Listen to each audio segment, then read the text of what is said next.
All right, so last time we said that the Born postulate says that psi squared, the absolute value of psi squared, is a probability density function, right? So if you have one particle and you want to know the probability, let's say you can find it to one dimension and you want to know what the probability is of finding it between x1 and x2, what do you have to do? Integrate from x1 to x2 psi squared dx, right?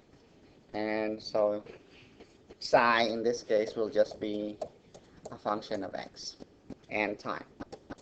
Okay, so for a given point in time, integrate psi squared between that interval. Now, if you had, if you confine your particle to two dimensions, so if you want it between x1 and x2 and between y1 and y2, so within that area, what's the probability of finding the particle there?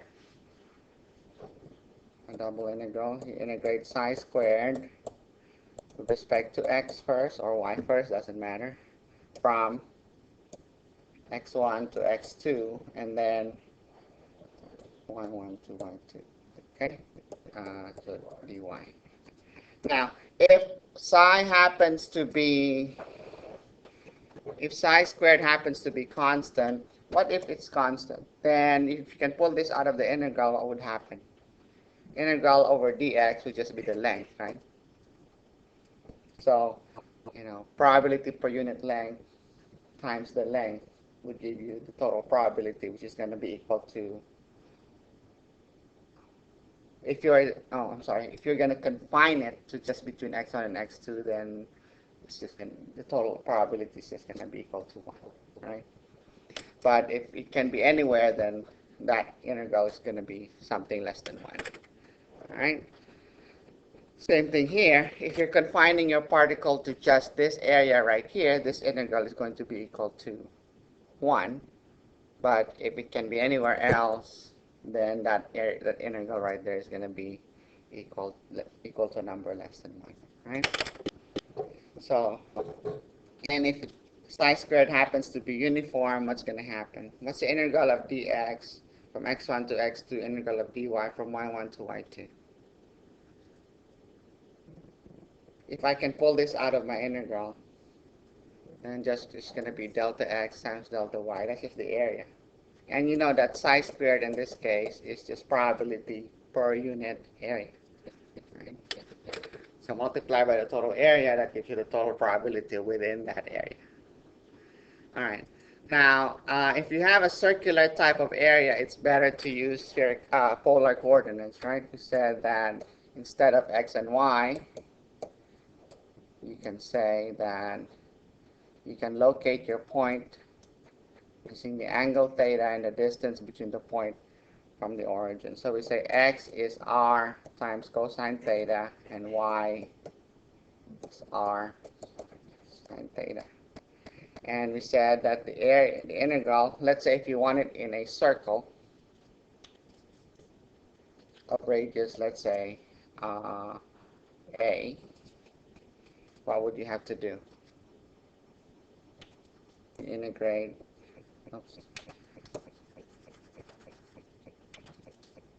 integrate what? Psi squared. What's our element of area here? If psi squared is probability per unit area, what's the differential element of area here? R d theta. So if you imagine a segment there, right, with d theta, that length is r d theta. And then if you go from one little circle to the next bigger circle, okay, dr, right? So two concentric circles, the difference of radius of dr. So that's and then you take a segment of that has a d theta, a difference of theta in d theta, then that's your element of area. So what do? You multiply it by r and then you integrate with respect to theta and r, right? So you can multiply first by r and then integrate with respect to r, okay, from 0 to whatever radius you're interested in. And then you integrate over theta from theta equals 0 to, what's the range of possible values for theta? 0 to 2 pi. All right, so what if I just wanted, oops,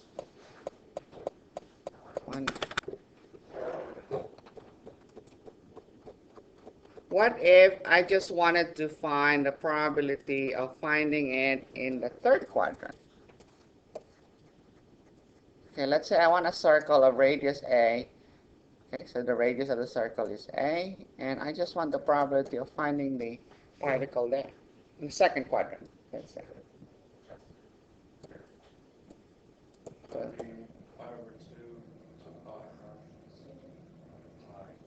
psi squared, okay, multiplied by RdR from 0 to A, right?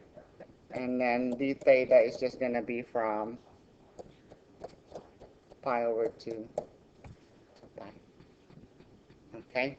Because theta here is pi over 2 and theta here is pi. Okay?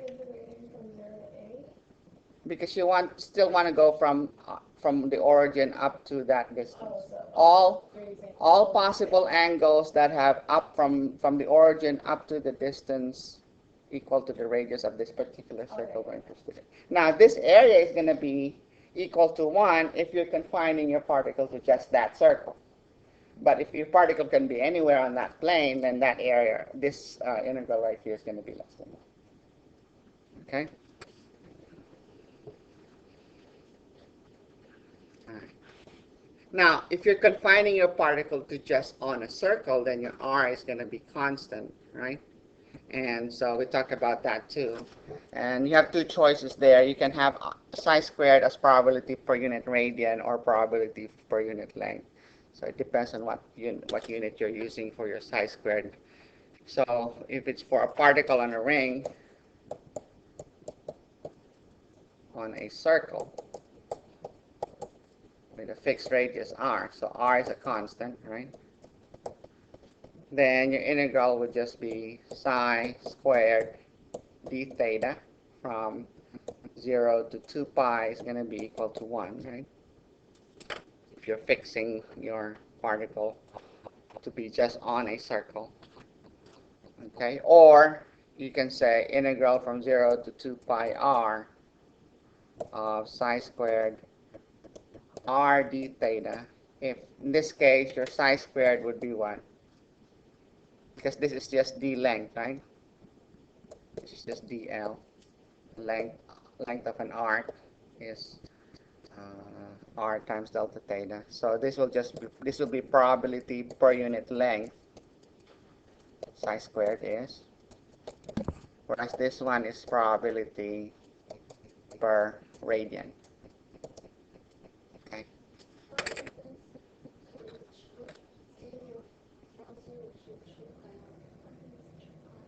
I'm sorry, it's just 2 pi. I'm sorry. Yeah. That's 0 to 2 pi. Okay. Yeah. Because the r will show up in your when you do your integral. Okay. Yeah, 0 to 2 pi. Because you change your limit to. This is integral of psi squared dl from 0 to 2 pi r. Okay. But if your psi is expressed as a function of theta, but it's given in per unit length, then you replace dl by r d theta. And so when you replace your l by theta as your integration variable, instead of going from 0 to 2 pi r, you're going to go from 0 to 2 pi. Okay? In either case, your r is going to show up in the end because r is a constant.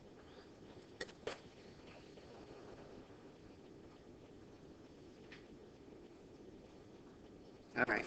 So let's continue with a three-dimensional case because we live in a three-dimensional world. So in these cases, it's often convenient to express psi as a function of r, theta, and phi, where r, theta, and phi are defined as follows: the spherical polar coordinates. Okay. So in terms of x, y, and z, okay, if this is your point right here, for example, okay. So if you imagine that this is the corner of the room, that's the back wall, okay, and this is the front of this is where the door is, okay. So I'm standing right here. So the coordinate of my head Okay, let's say it's P. How do I get my Z value? You just connect my head to the wall with a string and make sure that that's perpendicular to the wall, right? So Z right there, that's my Z value, the Z axis, Z coordinate of my point. And so to define theta, okay, imagine sweeping an angle from the Z axis to the line that's connecting my head to the origin, and that's theta. So that's a right triangle right there, that's a right angle. So R times cosine theta is just going to be equal to Z, okay? And to get to the x-axis, what do? You drop a perpendicular line from the point to the floor. So this is the floor. The xy plane is your floor. Okay, so this is y-axis, this is x-axis, this is your floor, right? So this will be where my feet would be, right? So if I'm standing over here, that's where my feet would be. So you connect my feet to the origin, which is that corner of the wall right there. And the angle you have to sweep from the x-axis, that is your phi. Okay? So that's phi right there. And what is that phi equal to? Well, this length right here, okay, if this is theta, okay, then this length right here is the same as this length up here, right? So if this is r cosine theta, that's your z, then this projection, this is called the projection on the x-axis, on the xy plane. This projection is r times sine theta. Okay, so if this is r sine theta right here, okay, if I drop a perpendicular line from the projection to the x-axis, so this is another right triangle right there, okay, then you can see that this length right here, this one right here, that's my x, right? My x is the hypotenuse, which is r sine theta, okay, times cosine of phi, because there's your phi right there. So this, the x coordinate, the x value right here is the adjacent side to phi. So it's r sine theta times cosine phi. And similarly, you can show that the y coordinate, which is this length right here, is going to be r sine theta, the hypotenuse of the projection, which is the projection, times the sine of this phi. Okay, so what are the possible range of values for theta and phi and r? Theta can go from 0 to pi over 2. Okay, so the range of values for theta, 0 to pi. Okay, 0 to pi. The range of possible values for theta is 0 to pi. Theta equals 0 means what? Pointing to the North Pole, pointing to upward, right? Theta equals pi over 2 means pointing to the negative z direction. Okay? So that's the negative z axis. What is theta for a point on the xy plane?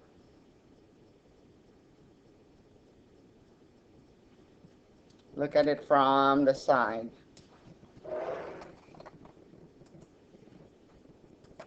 So if you look at it this way, here's your z-axis, this is your xy plane, right? You're looking at it from the side.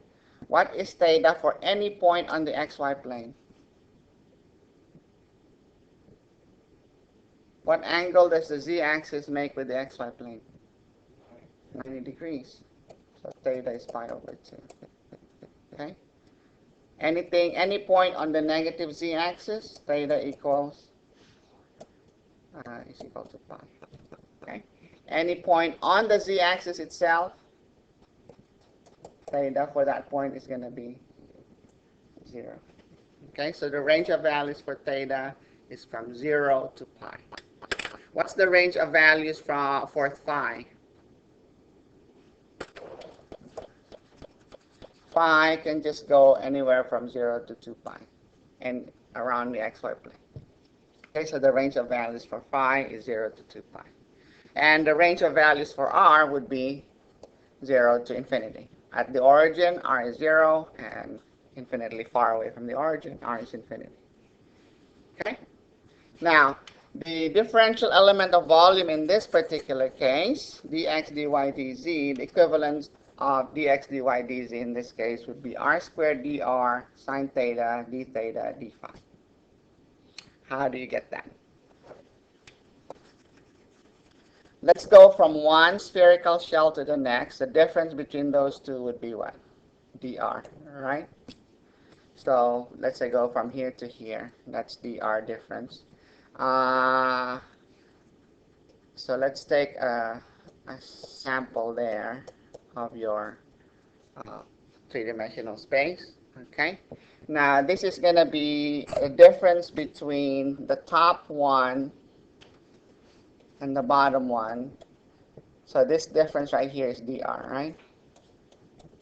The difference between going from this to this would be d theta.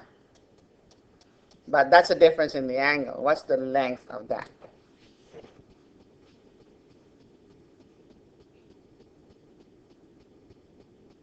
R d theta, right?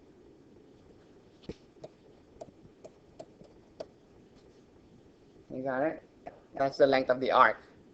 The actual length, the difference in the angle is d theta, but the difference in the length of that arc is r d theta.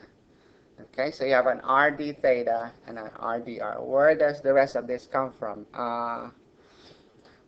Let's see, we got two dimensions. What's the third dimension that we're dealing with? It's this one right here, right? This is a difference of d phi. What's that length? It's not r d phi because you're looking at this circle up here. The radius of that circle is r sine theta.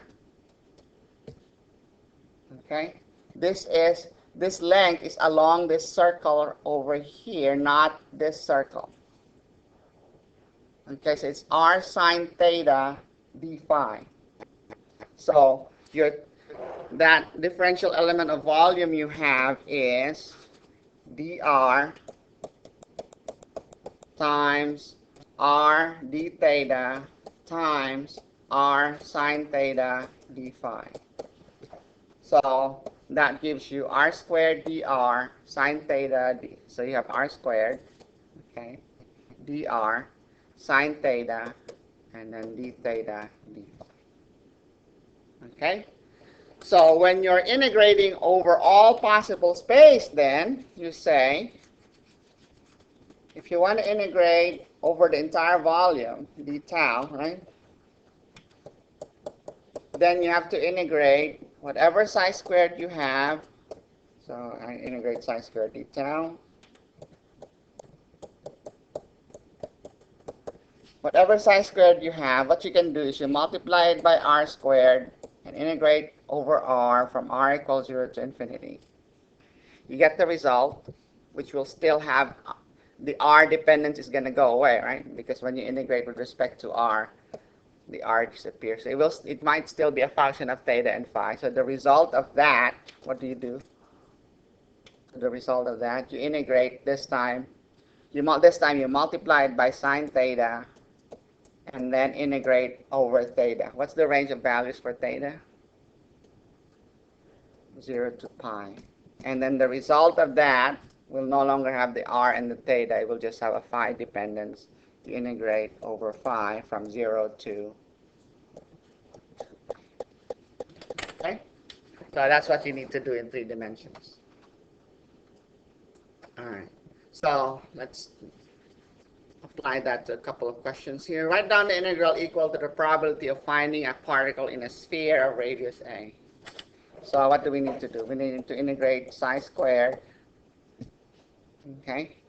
What do? We multiply it by r squared and then integrate over r from r equals 0 to a. That's the radius of the sphere. And then what do? We integrate over theta. So whatever the result, we multiply by sine theta, integrate over theta from what angle? 0 to pi. Okay, remember your theta only goes from 0 to pi. And then after that, you get now an expression that just depends on phi, so you integrate over phi from 0 to pi. Okay? Now if you are going to say the particle is in that sphere, then that integral is going to be equal to 1. If the particle is not necessarily in that sphere, it could be anywhere, then that integral is going to be less than 1. Okay? Oops, sorry.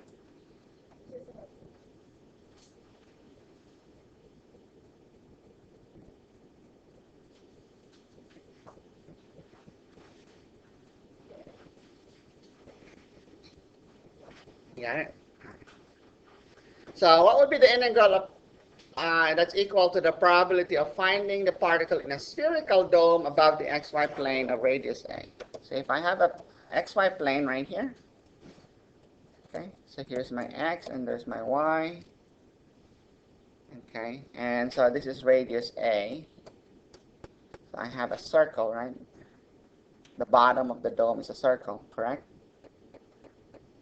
But that dome has a radius of a, so the top of that dome is the z-axis for that is a, right? The z value. What's the probability of finding the particle there? What will we have to do? Integrate psi squared, multiply it first by r squared, and then integrate over r from r equals 0 to a. And then the result is multiplied by sine theta, and then we integrate from theta equals what? 0 to pi over 2. Why 0 to pi over 2? We only want to take the top half, right? So above the xy plane. Okay, and then finally we integrate with respect to phi from 0 to pi. Okay? So that's the probability of finding it in a spherical dome above the xy plane. And if the dome happens to have a radius of a.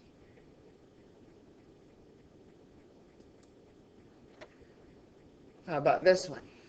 What's the probability of finding the particle in a spherical shell of inner radius a and outer radius b? In other words, I have two spheres. One sphere has a radius of a, and the second sphere, the spheres are concentric, they have the same center, and the radius is radius b. Let's make that homework. Okay.